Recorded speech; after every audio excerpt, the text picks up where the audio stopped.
Well, good evening and welcome to Wide Awake News. I'm your host for the Alternative Energy Hour portion of this show. My name's Gary Hendershot. And for those of you who are looking for Charlie McGrath, don't panic. He'll be along in the second hour.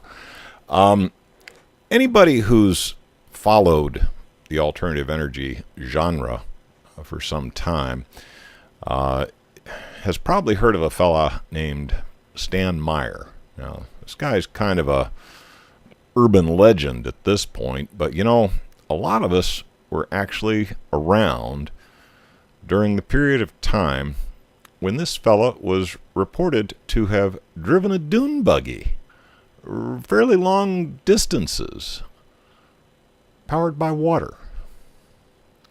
What you say? Impossible. Physics don't allow for such a thing. Must have been a hoax, must have been a scam, must have been somebody's imagination.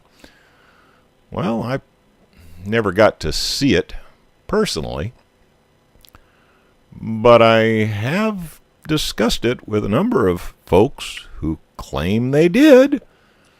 And these folks say, yep, they watched this guy drive a dune buggy powered on nothing but water. So we're going to present tonight a fellow named Jon Abel, who kind of got his imagination stirred by this urban legend and decided to pursue that quest, and actually met with some modest successes. So it's it's an interesting story. It's one that that needs to be told, and folks who might be interested in pursuing such a thing should probably pay a little bit of attention to what Jon has to say, just in case they might like to, go into the bench and see if maybe they can do it themselves. In any case, Jon Abel, I believe I have you on the line. Are you there, sir?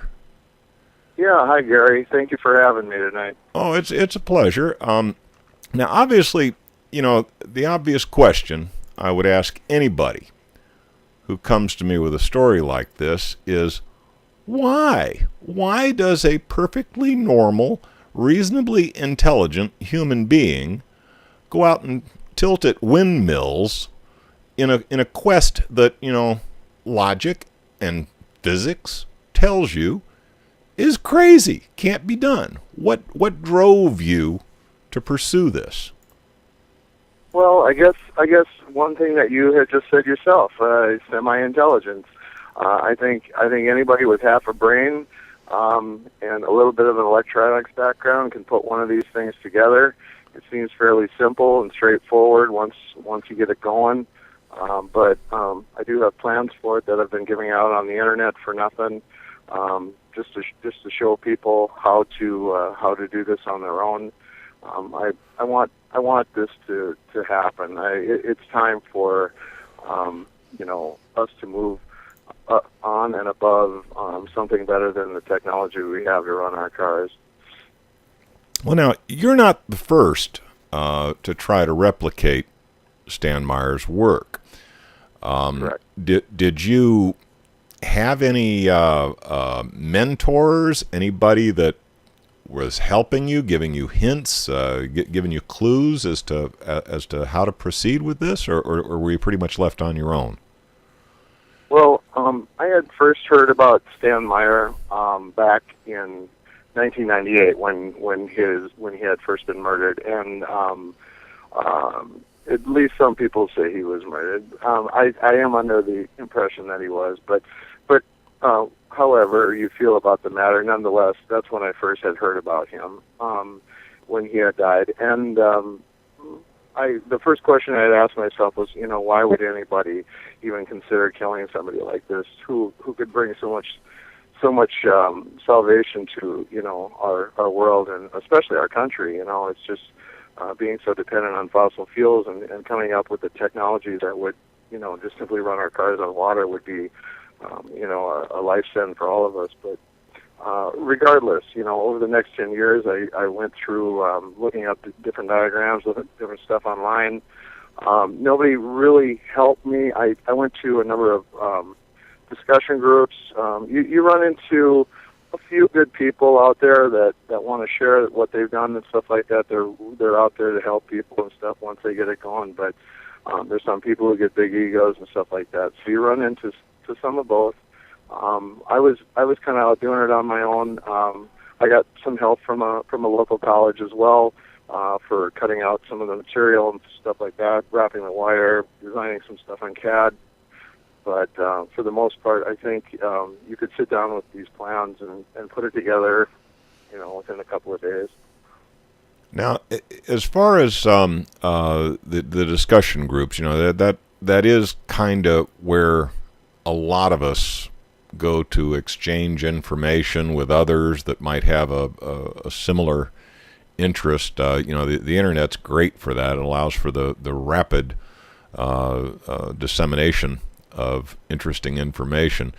Are you saying that when you approached people in these discussion groups, you ran into some egos that felt that you were not worthy to partake of their knowledge? What was the deal?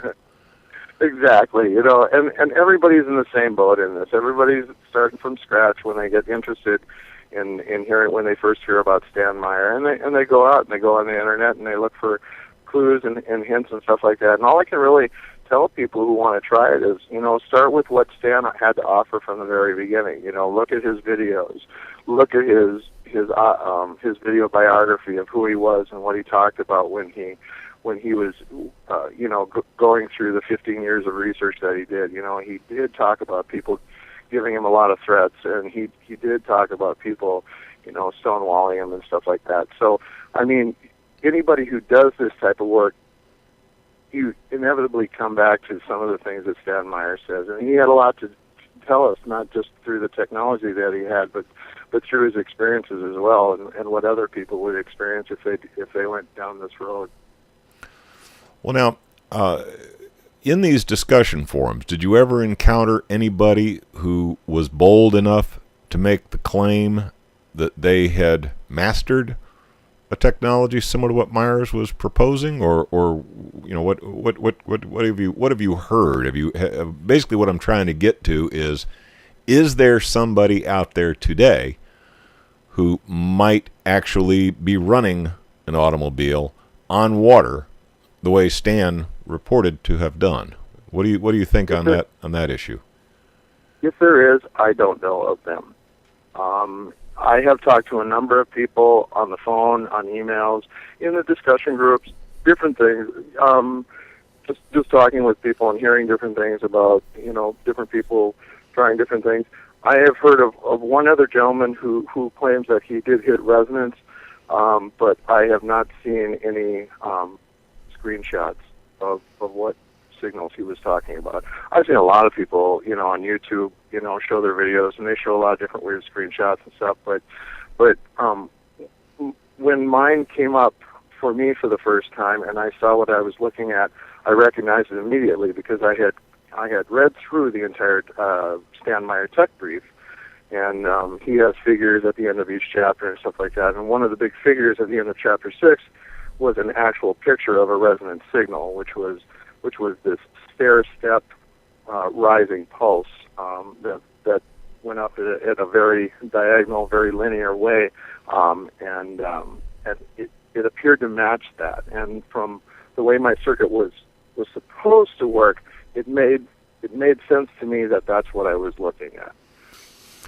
Okay, I'm not sure I want to get too deep into that right now, but I do want to follow up on that when we come back from the break. I think we're probably about 10 seconds here from hearing the so actually your timing was pretty darn good on that one. I think we're just a matter of seconds from hearing the bumper music to indicate a commercial break coming. But when we get back, I want to focus in on this wavelength or this frequency or this resonance that you're talking about, because that seems to be the secret sauce that everybody's trying to get to. Folks, Stay with us through the break. We're going to hear some important commercial announcements right now, and we will be back right after these messages. Okay, and we're back from the break with our guest, Jon Abel, who is giving us a little bit of a briefing on how he's approached a replication of the technology used by Stan Meyer to run a dune buggy on water. Now, Jon, just before we took the break, we were just starting to touch a little bit on the hardware involved, the nuts and bolts technology that is required to get this, secret sauce together so we can crack water into its component parts to be used as a fuel. You've had some modest successes in the lab. Perhaps you could brief the audience on how you got there and at what point you think your experimentation is right now. And we'll try to cover this portion of our discussion during this 10-minute segment. Okay. I'll see what I can get in here then. This is going to get technical, but for those of you who understand electrolysis or have seen water electrolysis in high school science class, you've seen the 9-volt battery, you've seen the distilled water with a little bit of salt in it. The hydrogen goes up one tube, the oxygen goes up the other tube. That is DC electrolysis. There are a lot of disadvantages to that, which have kept it from ever getting into the mainstream as a fuel source or as a way to create fuel because of how inefficient it is. And that's what led me to want to look at this DC pulsing, or what some people call AC electrolysis instead. What I was talking about before the break in terms of resonance had to do with some of the features of AC electronics, and in terms of and I don't know how many people listening are electrical engineers or have an electronics background, but you're talking about capacitance and inductance working together to form resonant frequencies within the circuit. And to do that, a Tesla coil was needed. It wasn't the Tesla coil used to create lightning that most people think of when they think of a Tesla coil, but this was one of Tesla's other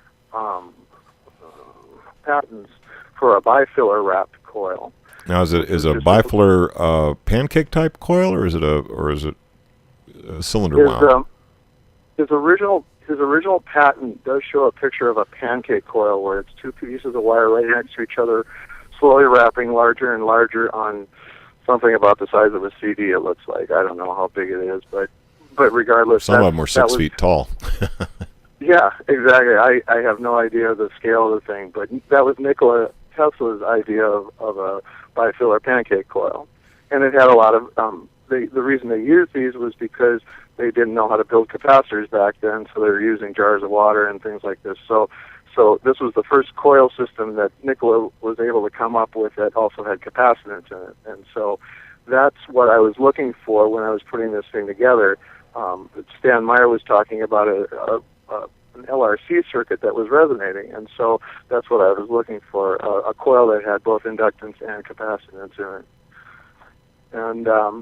And it's simply tied together using a coil or a magnetic rod, and it's tied through a MOSFET transistor into pulse width modulator that has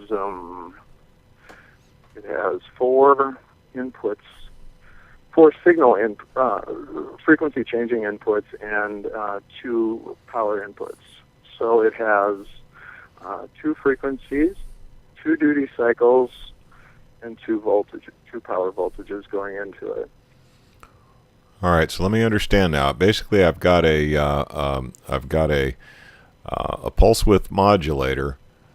Could I potentially use 2 separate PWMs, or am I looking for a single output with the signals overlaid on top of each other? Am I looking for a multiplexed signal going to the electrolysis device, or can I use 2 separate devices and feed them in parallel?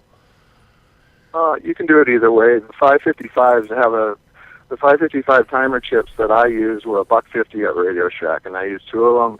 and you can tie pin 3 of the first one into pin 4 of the second one, and you get a gated way to do it. What I did, however, is I just took both of the outputs from both of the 555s and I stuck them into an AND gate.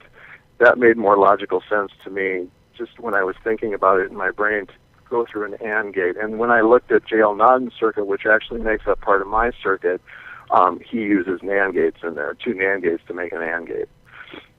All right. And is there anything is the voltage applied part of the secret sauce, or is it more a matter of the frequencies employed? So I get a handle on what the key element is that most people might have missed.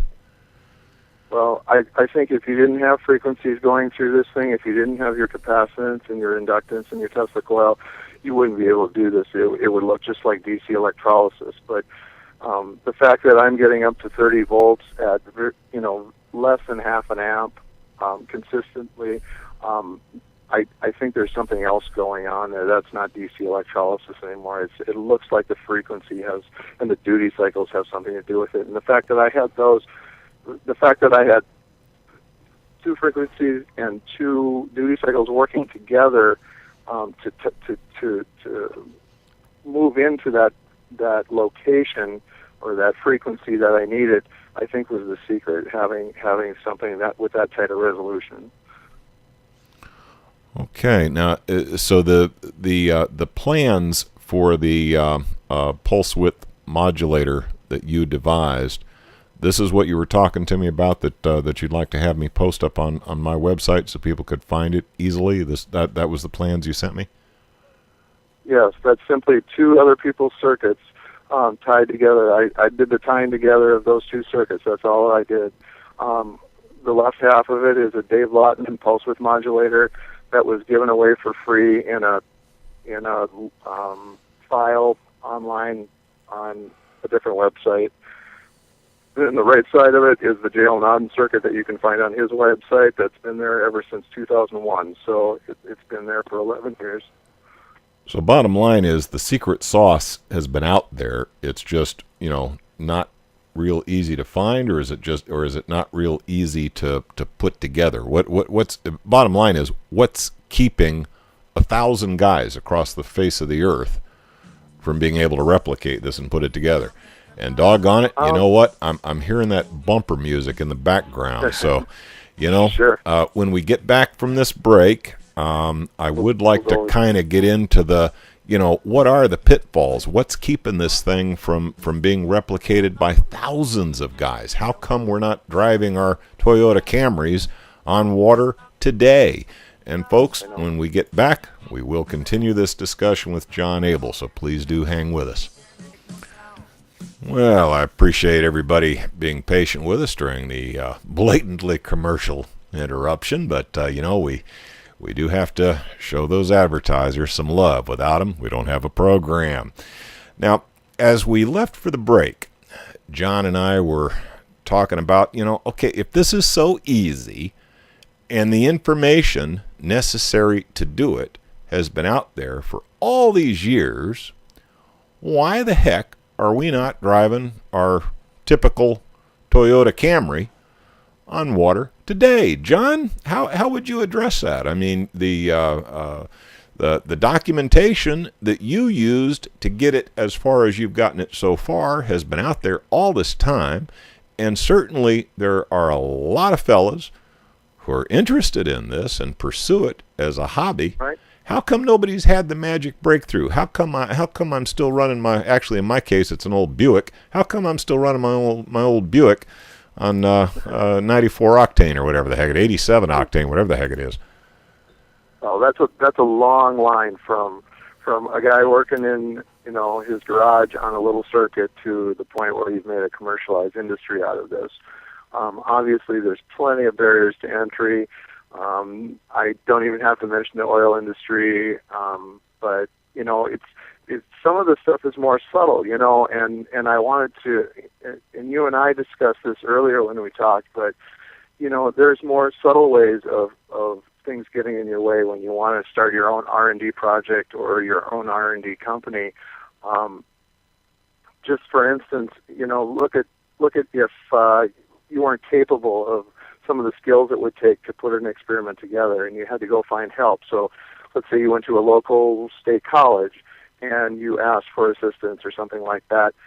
Would they help you just for the sake of what this type of technology was? Would scientific curiosity allow every single professor out there to support you and get this out there, and all of a sudden every department in that college would be supporting it, and would they embrace it as somebody like I would, or would in terms if I remember your story, John, of interest, you did that, didn't you? I mean, you approached a college with what you were doing and say, hey, look, I'm onto something cool. I could use a little bit of technical advice, maybe some help with putting these experiments together.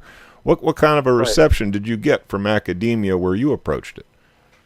Well, at first, before a lot of people found out about it, it was actually quite positive, but skeptical yet positive. As long as it was my money going into it and my time, they were willing to help me, move forward with the project. So it was my money and my time going into it. However, when it got to the point where it was a conflict of interest and enough people had found out about it where I had gone to the university that I had gone to gets money from the local industries, and not just local industries, but all state industries. And so the oil industry is big in this state. And so if they're getting money from that oil industry, does that all of a sudden become a conflict of interest for them? And if that's the case, then all of a sudden it's a barrier to entry to anybody who's trying to compete against the oil industry, or a technology that would compete against the oil industry. So you're saying that the institution that you thought was going to be prepared to help you move your experiments closer and in a way provide a little bit of validation for you. I mean, obviously the reason you would approach academia is in the hope that you would actually get academic support for the validity of your results. I mean, that it's one thing to see it done in your garage. It's a totally different thing to have academia scratch their heads and say, hey, we're not sure exactly what the hell he's doing, but damn if it don't work. I mean, obviously, I'm sure in the back of your mind you were hoping for a little bit of that. That was not forthcoming? When I went up there, what I was looking for was credibility. And at the same time, yes, I wasn't skillful enough to, cut out all the parts and stuff like that. I had built the pulse width modulator myself. My background is in electronics and electrical engineering, but so I was able to put the electrical portion of it together. However, I had never wrapped a transformer in my life. I had never wrapped a coil system in my life, and these guys hadn't either. So, I mean, we were going through it together, and we were just trying something brand new. So, I mean, anybody who's scared about wrapping their own wires and stuff like that, just go buy some on Amazon and buy a magnet and wrap some wire on it. It's not as bad as people are making out to be. But regardless, going up there and then yeah, at the end of the day, it did appear to work, and they did not verify it. So there wasn't any way. But then again, who was qualified up there to make that decision? Stan Meyer was the only one who said, this is what you need to make it resonate, and this is what it should look like. Well, when my signal came out of the oscilloscope and it looked just like Stan Meyer's, I said, hey, look, it's resonating. And they said, well, how do we know that? So that's why they responded the way they did. Interesting. Now, if I remember the story correctly, the reason you were basically shown the door at this institution of higher learning was over fears that you were producing too high a volume of hydrogen and there might be some danger involved. Was that really the story they gave you? There was no safety. We had gone over the safety concerns many times. I had many meetings with my teacher and the technicians that were involved. And we talked about how much gas it was going to make, the fact that it was oxyhydrogen gas and not just hydrogen, the fact that it was very explosive, it would have to be done outside or in a vented area, and these types of things. They were constantly on my mind and constantly being talked about as after the bubble started showing up after June of 2011. So, yeah, I mean, safety was always on my mind, but that wasn't why I was asked to leave. I was not really told why I was asked to leave. I was told I could experiment outside of the building in the back lot, and for up to 100 hours because we needed some time for conditioning the pipes and things like that. But after what I found out what was going on in the background, teachers were talking, having meetings, talking about using this to their advantage and trying to get me out of the picture. So it sounded like that was the direction it went. Interesting. So your experience with academia at this point has left you a little cold, I take it. Well, not bitter, but just kind of disillusioned. I just, you'd think that some people live their lives, waiting for something like this to come along to show everybody the way, and that's essentially why I'm just handing it out to people. It's just to show everybody the way. I don't want to die like Stan Meyer and try to patent something. I just want to build some, maybe start my own company and sell these to people who don't want to build them for themselves. That's all I really have in mind. I don't have in mind to change the world or come out with new patents or rewrite physics or anything like that, but I don't know. I just think it's an interesting technology that we could really utilize.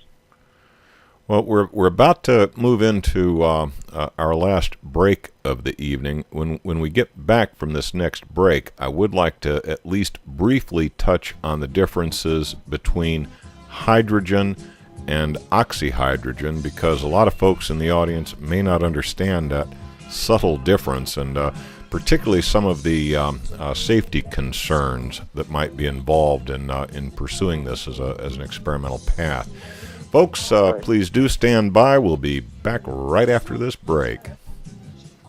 And we're back from the break with our last segment with Jon Abel. Jon, during the break, we're working a little bit. Okay, what is the final message that we're trying to get out here to folks? Because we've got 10 minutes to wrap this baby up with a bow. And, I want to explain to the audience, Jon has no website offering plans for $10. There is no snake oil for sale here. What we've got is a fella who's done some experiments in this area, got some results that looked weird, that looked unusual. He saw an event that was, in his mind, hard to explain, other than it may be the same type of effect that was demonstrated by Stan Meyer. Now, he is offering a PDF document that gives the plans for his electronics. I'm going to do the best I possibly can to have that posted up on my own website, smartscarecrow.com, by tomorrow afternoon. Things have been a little busy around here recently, or it would already be there. That is my attempt to address some of the questions that have been coming in from the chat room. But Jon, as I mentioned, we've got probably about 10 minutes here to give a wrap up. How do you gauge the effect that you saw? I mean, I'm assuming you saw something that you think looked unusual. Right. What techniques did you use to determine that this is an unusual effect that gave you hope that you were really onto something here? Right, exactly, and a lot of this is intuitive. True scientists will scoff in the face of this, obviously, because this wasn't inherent. But there are issues with working with resonance that aren't going to give you an exact answer. The voltages and currents that I was seeing pulled out of my circuit were being read directly from the power supply. My 30 volt power supply. It was a two-sided power supply, and the once resonant was, it would work fine when you were putting 1 or 2 amps through the circuit, but as soon as you turn the frequency to a point where you hit resonance, that current would drop down to like 0.1 amps, 0.25 amps, and it would bounce around. It would go up and down. You wouldn't have a set number, and that's one of the big things that scientists look at, and they don't like, seeing this range, show up or this number jumping around. But anybody can look at it with their brain and see the highest number that shows up on that thing and the lowest number that shows up on that thing. And I saw a range of right around about 0.1 amps up to about 0.25 amps. And that's what was coming out of it. The way I had measured the output was simply with a light bulb. I had a 10-watt light bulb. I hooked up to it, so I set it right there. It lit brightly. I put a 60-watt light bulb on there, and all I could see was a glow on the filament. So it lit it up a little bit, but not very much. I'm thinking there was probably 8 to 9 watts lighting up that light bulb. Just from looking at the power supply, there was 30 volts on there at about 0.25 amps. So what is that? That's about 7.5 watts. So just an average 7.5 watts in, 8 to 10 watts out, and it's making bubbles. I mean, are we talking, you did not actually measure the volume of output gas, so we don't know based on X amount of input power exactly how much gas was coming out. But now, as far as comparing the amount of product of electrolysis, what this oxyhydrogen gas that's coming off of this thing, were you able to observe a difference in its output from when you were adjusting it up to where when you finally hit that critical point? Was there a reaction in the production that made you think this was unusual? No, the amount stayed the same. Even when I was putting 1 to 2 amps through it, it seemed like I was first seeing this rising pulse on the oscilloscope. And you were getting gas production. And I was getting gas production at that point, but when I hit resonance, it didn't really change the performance of the amount of gas that was being produced. It just dropped the current down. I see. So the production volume remained basically the same, but all of a sudden you weren't using anywhere near as much input power. That's right. That's what I saw. That's what I witnessed. So basically what we're saying here is that there may be something to this that breaks the rules that we've always been led to believe apply to conventional electrolysis. Well, that's a slippery slope when you start talking about breaking the rules. But yeah, I mean, essentially you're doing something that's not conventional. Okay, now what would be the next step? Okay, you've indicated that this is really a preliminary step. You've got a design here that just about anybody can make that will demonstrate the effect. But now you don't claim to be 100% there. You're not driving your Toyota Camry on water today. So what's the next steps that need to be taken to make this commercially viable, to prove it as a commercially viable method of creating an explosive gas that could indeed be used as a fuel? Right. Well, the secondary part of this, or at least what Sandmeyer described, was that this whole hitting resonance thing was just it was a means to an end. It wasn't the holy grail that we're really looking for. It's just a means to an end. Once you hit resonance, then that gives you the ability to use larger and larger coil systems and transformers to get up to higher and higher voltages without burning your coil out, without burning your entire circuit out. So once you hit resonance and realize that you can hold that current down at a steady low spot, you can the theory is to keep raising the voltage higher and higher. And then what Stanmeyer's patents had said was that eventually when you get to a point over about 1,500 volts, you're looking at a secondary effect. Now, this paradigm is something that he came up with. He doesn't. No scientist has proven this other than what Stan has claimed, is that after 1,500 volts, you hit this polarizability effect that it starts pulling the molecules apart exponentially. So you hit an even more rapid rate when you put large enough coil systems in this machine. Okay, so now, as far as the secret sauce to this, we're at about, we need to be at about 1,500 volts, And we need a double pulse train on this. We need to be pulsing it at two different frequencies. And what frequencies did you find seemed to be in the range that got the effect? Sure. The four inputs are two frequencies and two duty cycles, based off of two 555 timer chips. So you can set it up that way. So, what was the question again? What I'm trying to home in on is the secret sauce. Okay, we know that the ideal scenario is, okay, I got to be at about 1500 volts, and then I need to have two frequencies that are overlaid on each other as far as the pulsing goes. So I need to pulse my voltage or my current actually. At what frequencies? What overlaid frequencies? Or it seemed to be the magic?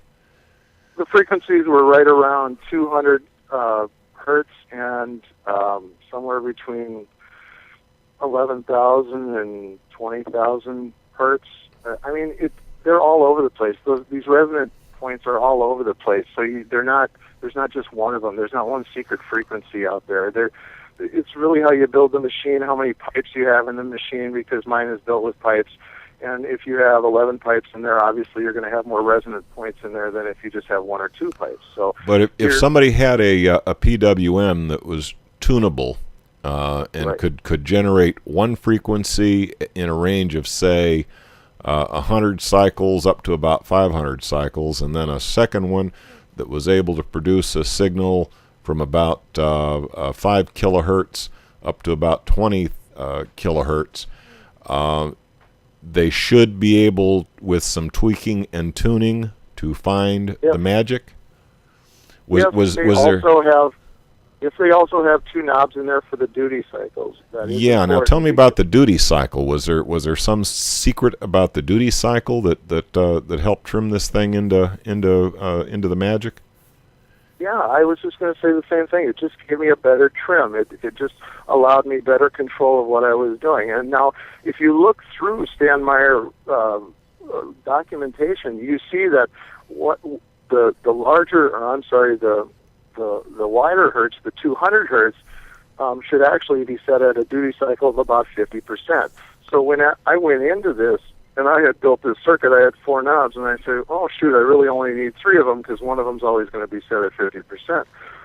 But I caught myself adjusting it every once in a while. It was a nice flexibility to have just to experiment with. So that's why I built this circuit the way I did, to offer me that flexibility when experimenting and not just allowing a computer to go through and send zeros and ones in there and control the circuit for me and not be able to explain it to anybody. When you're doing it with your fingers, it's more real. It's, people look at that and see that you are making that effect, and it's not just some circuit slipping inside of it. We have only a minute or two left here. A quick explanation of why the product of a device like what you're building might be a little bit more dangerous to handle than a device that separates the oxygen and hydrogen. Why should people pay special attention to the safety aspects if they follow this path? I don't want to leave that out of the discussion. Correct. Safety is always important. Anybody who studies making hydrogen gas for your automobile or home or torches or whatever have to understand what HHO gas is. It's a mixture of both hydrogen and oxygen gases together in the same volumetric area. It's extremely explosive compared to what hydrogen is by itself. Just think of any explosive and adding an oxidizer to it. You're obviously making the explosion more volatile, and that's so basically you've got your fuel and your oxidizer together like rocket fuel. So you have to come up with new philosophies to get around that, to make it safe again, like not ever pressurizing it, not ever storing it, instead just simply using it on demand and things like that. Those are the safety things that we're going to have to come up with in the future. All righty, and on that note, I'm going to have to cut you short because we're run out of time. Jon Abel, thank you so much for being my guest tonight. Thank you very much. Thank you, Gary. Folks, stand by. Charlie McGrath will be along right after these messages.